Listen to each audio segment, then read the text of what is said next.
Hello বন্ধুরা, আমাদের প্রযুক্তিবিদ্যা যেভাবে অগ্রগতির দিকে তাতে অনুমান করা হয় রোবোটিক প্রাণীরা একসময় দুনিয়া কাঁপাবে। বিজ্ঞানীরা ইতিমধ্যে কিছু প্রাণীর প্রোটোটাইপ তৈরি করেছে।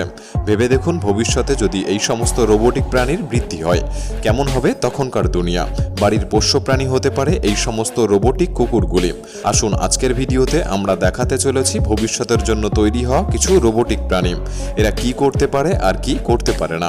ভিডিওটি সম্পূর্ণ দেখার অনুরোধ রইল। আর নতুন বন্ধুরা অবশ্যই পাশে থাকা লাল সাবস্ক্রাইব লেখাটি প্রেস করে বেল আইকনের অল অপশন সিলেক্ট করুন। MX ফোনিক্স হেক্সাপোড, এই হেক্সাপোড রোবটটির সাথে দেখা করুন এবং এর রাইড উপভোগ করুন। এর নির্মাতারা বলেছেন মাকড়সার মতো দেখতে এই কাঠামোর ওজন প্রায় 10.4 পাউন্ড এবং এটি যথেষ্ট আকর্ষণীয় কারণ এর অস্বাভাবিক অ্যালগরিদম সিস্টেম। তারা এর অনেক উপাদান নিজেরাই স্পেশালি ডিজাইন করেছে।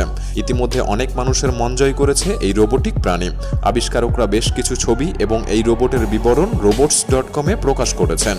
এই অবিশ্বাস্য রোবটটির দৈর্ঘ্য হতে পারে 6 ফুট লম্বা এবং এর রাস্তায় চলার গতি 9.3 মাইল প্রতি ঘন্টায়।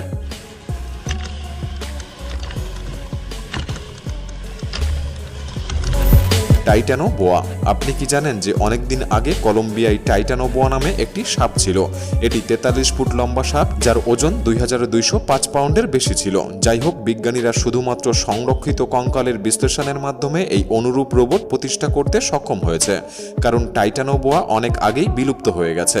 তবে আজকের ভিডিওতে এই সাপটি রোবট আকারে পুনরুত্থিত হয়েছে এবং কানাডার ইঞ্জিনিয়াররা নিশ্চিত করেছে যে এটি বিশ্বের সবচেয়ে বড় রোবট। রোবটটি তৈরি 2011 সালে শুরু হয়েছিল এবং 2015 সালে সম্পন্ন হয়েছিল। 50 ফুটের টাইটানো বোয়া 8টি আরডুইনো মেগা মাইক্রো কন্ট্রোলার দ্বারা নিয়ন্ত্রিত হয়, যে মোটরগুলি 25 হর্স পাওয়ারের সর্বোচ্চ আউটপুট প্রদান করে এবং রোবটটি ঘন্টায় 2.5 মাইল বেগে চলতে পারে। ব্যাটারিগুলি প্রায় আধ ঘন্টা পর্যন্ত স্থায়ী হয়। এরকম রোবটগুলি ভবিষ্যতে হয়তো জাদুঘরে রাখা হবে আর এটি টাইটানো বোয়ার অস্তিত্বকে রক্ষা করবে। হার্বার্ট আর্থ রোবট, মার্কিন যুক্তরাষ্ট্রের হার্বার্ট একটি সংস্থা যারা বিজ্ঞান বিষয়ক। প্রতি বছর প্রায় 175 মিলিয়ন প্লাস্টিক স্ট্র ব্যবহার করা হয় এবং মার্কিন যুক্তরাষ্ট্রে ফেলে দেওয়া হয়। তাই এটি দেখে খুব ভালো লাগছে যে তারা ওই স্ট্রগুলি দিয়ে এমন কিছু তৈরি করেছে। এই মাকড়সা থিমযুক্ত আবিষ্কারের মেকানিজম আসলেই সহজ। পরিবর্তিত স্ট্রগুলিতে বায়ু সরবরাহ করা হয় এবং তাদের নমনীয় জয়েন্টগুলির কারণে পা সোজা হয়ে যায়। প্রকৌশলীরা পৃথক পা এবং বিভিন্ন রোবট তৈরি করেছেন যা লাঠি পোকা, মাকড়সা পোকা ইত্যাদি। এদের ওয়াটার স্ট্রাইডার আরডুইনো মাইক্রো কন্ট্রোলার নড়াচড়া করতে দেয় এবং একটি সফটওয়্যারের অংশ যা 8 পায়ের রোবটকে চলাফেরার জন্য সম্পূর্ণ নতুন অ্যালগরিদম সিস্টেম হিসেবে কাজ করে। রোবট র্যাট স্কুইরো, চীনা উন্নয়নও কম আকর্ষণীয় নয়। দেখে নিন এই রোবোটিক ইঁদুরগুলিকে। ধ্বংসস্তূপের নিচে লোকেদের খুঁজে বের করার জন্য এটি একটি চমৎকার বিকল্প, যা এলাকা এবং অন্যান্য অনুরূপ কাজগুলিতে কিভাবে পৌঁছাতে হবে তা পরিদর্শন করে। এই সংস্করণটির ওজন প্রায় 7.8 আউন্স। এগুলি বাস্তব ইঁদুরের এক্স-রে ছবিগুলির বিশদ অধ্যয়নের পরেই তৈরি করা হয়েছে। এটি সফলভাবে 20 ডিগ্রি পর্যন্ত ঢাল সহ একটি রুটে প্রায় 7 আউন্স পণ্য বহন সহ বেশ কয়েকটি পরীক্ষায় উত্তীর্ণ হয়েছে। এই রোবট ইঁদুরগুলি যদি কখনো ধাক্কা লেগে পড়েও যায়, এর শরীরের স্কোয়াড বাঁকানো অংশ বাধা অতিক্রম করতে এবং হামাগুড়ি দিয়ে নিজেকে সোজা করতে সহায়তা করে। প্রকৌশলীরা তাদের এই রোবট ইঁদুরকে বাণিজ্যিকরণ করতে আগ্রহী। উদাহরণস্বরূপ, তারা পাইপলাইন পরিদর্শনের জন্য সেন্সর সহ একটি মডেল ইতিমধ্যে তৈরি করার পরিকল্পনা করছে। স্টিকি বোট, টাইম ম্যাগাজিনের মতে আপনি 2006 সালের সেরা আবিষ্কারটি এখন দেখছেন। এটি একটি রোবট যা উল্লম্ব পৃষ্ঠে আরোহণ করতে পারে। এটি স্ট্যানফোর্ডে তৈরি করা হয়েছিল এবং প্রকৌশলীরা এটি দেখে অনুপ্রাণিত হয়েছিলেন। এই টিকটিকিগুলির পা সত্যি একটি অলৌকিক ঘটনা এবং কেবলমাত্র ইলেকট্রন মাইক্রোস্কোপের আবির্ভাবের সাথে তাদের বিস্তারিতভাবে অধ্যয়ন করা সম্ভব হয়েছিল। দেখা গেল যে এগুলি সি টাইট নামক ব্রিস্টল দিয়ে আবৃত আছে। প্রতি বর্গ মিলিমিটারে 14,000টি রয়েছে। গ্রিপটি এতটাই সুরক্ষিত যে টিকটিকিরা মাত্র 1 পা ব্যবহার করে ঝুলতে সক্ষম হয়। স্ট্যানফোর্ডের বিজ্ঞানীরা হুবহু প্রতিলিপি করার চেষ্টা করছে। দেখা গেছে ব্রিস্টলের একটি সংস্করণ মানুষের চুলের চেয়ে প্রায় 5 গুণ পাতলা এবং এর মূল সুবিধা হলো একটি সাকশন কাপ এবং স্টিকি উপকরণের তুলনায় কম শক্তি ব্যবহার করে। রোবটটি ইতিমধ্যে কাঠ, আঁকাবাঁকা ধাতু এবং এমনকি কাচের উপর দিয়ে চলতে পারে। ভবিষ্যতে এরা সারা বিশ্বে আমাদের উদ্ধারকারী এবং গবেষকদের জন্য কার্যকর হতে পারে। MIT মিনি চিতা।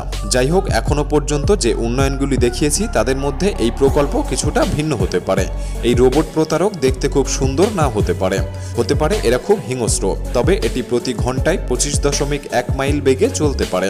একটি বাস্তব চিতার তুলনায় এখনও অনেক ধীর গতি, কিন্তু এই রোবটগুলিতে একটি সুবিধা রয়েছে, এটি প্রশিক্ষিত এবং যেভাবে খুশি চালনা করা যায়। এদের সাথে সব ধরনের গবেষণা করা যায় আর এরা ভবিষ্যতে যুদ্ধেও কাজে আসতে পারে। ফ্লাইং গোস। চলুন এবার জার্মানিতে যাই, যেখানে আমরা এই রোবট হংসটিকে আকাশে উড়তে দেখতে পাবো। এটি একটি আসল হংসের মতো দেখতে মনে হয় এবং ভিডিওর কমেন্টে অনেকে বলেছেন ভুল করে কেউ গুলি না করে দেয়। তারা সামরিক উদ্দেশ্যে একটি অ্যাপ্লিকেশনও তৈরি করেছেন। বর্তমানে প্রোটোটাইপটি প্রায় 15 থেকে 20 মিনিটের জন্য বাতাসে উড়তে পারে। 64 এবং 73 ইঞ্চির ডানা স্প্যান সহ বিভিন্ন মডেল রয়েছে, যার মাথাটি বাসউড দিয়ে তৈরি, সুন্দরভাবে আঁকা এবং রোবটটির ধরের সাথে মিলিত হয়ে এই মডেলটি একটি অনন্য চেহারার রূপ নিয়েছে। MIT রোবোটুনা। কেন আমরা প্রতিরূপ আবিষ্কার করব যখন প্রকৃতি আমাদেরকে ইতিমধ্যে সবকিছু উপহার দিয়েছে? এর নিখুঁত উদাহরণ হলো রোবোটিক মাছটি, যে প্যাসিফিক ব্লুফিন টুনার আদলে তৈরি হয়েছে। পরীক্ষামূলক সংস্করণটি সফলভাবে প্রায় 40 মিনিটের জন্য প্রায় 14 ফুট গভীরতায় সাঁতার কেটেছে এবং নিশ্চিতভাবে সমুদ্রের চারপাশে চালনা করে ছবি তুলেছে। রোবট টুনার প্রকল্পটি কম্প্যাক্ট রোবোটিক সাবমেরিন তৈরির জন্য আদর্শ, যে সমুদ্রের দূষিত পদার্থের ম্যাপিং, বালসাম টপোগ্রাফি এবং অন্যান্য কাজের জন্য প্রয়োজন। ব্যাটারি খুব দ্রুত ফুরিয়ে যাওয়ার কারণে প্রকৌশলীরা বিদ্যুৎ নিয়ে কিছুটা চিন্তিত আছেন, তাই তারা ভিন্ন কোণে উপায় বার করার চেষ্টা করছেন এবং এটিকে আরও ভালো তৈরি করার সিদ্ধান্ত নিচ্ছেন। সামগ্রিকভাবে রোবটটি একটি মাল্টিটাস্কিং এক্সপেরিমেন্টাল ইউনিট বলে জানিয়েছেন প্রকৌশলীরা। Robotic dog. আমরা ইতিমধ্যেই 21শ শতাব্দীতে বসবাস করছি, আর এর মধ্যেই প্রকৌশলীরা উড়ন্ত গাড়ির পরীক্ষা করছে, ড্রোনগুলি দিয়ে পিৎজা সরবরাহ করছে এবং মার্কিন যুক্তরাষ্ট্রের বিজ্ঞানীরা AI-কে ব্যবহার করে এক্স-রের মাধ্যমে মানুষের রোগ নির্ণয় করছেন। সুতরাং আপনি যখন রোবোটিক প্রাণী শব্দটি শুনবেন, তখন আপনি সম্ভবত এই সমস্ত কিছু চিন্তা করবেন। এই অসাধারণ সব আবিষ্কার বিজ্ঞানের অগ্রগতিকে থেমে থাকতে বাধা দেবে, আর তৈরি হবে এমন সব রোবোটিক্স ডগ। আপনি কি মনে করেন এগুলি আমাদের জন্য প্রয়োজনীয় হবে? তাহলে আমাদের কমেন্ট বক্সে জানাতে পারেন। ভিডিওটি ভালো লাগলে একটি লাইক করতে পারেন, আর আপনি যদি এমনই আনকমন ইন্টারেস্টিং ভিডিও দেখতে পছন্দ করেন, চ্যানেলটি সাবস্ক্রাইব করে রাখতে পারেন। ধন্যবাদ।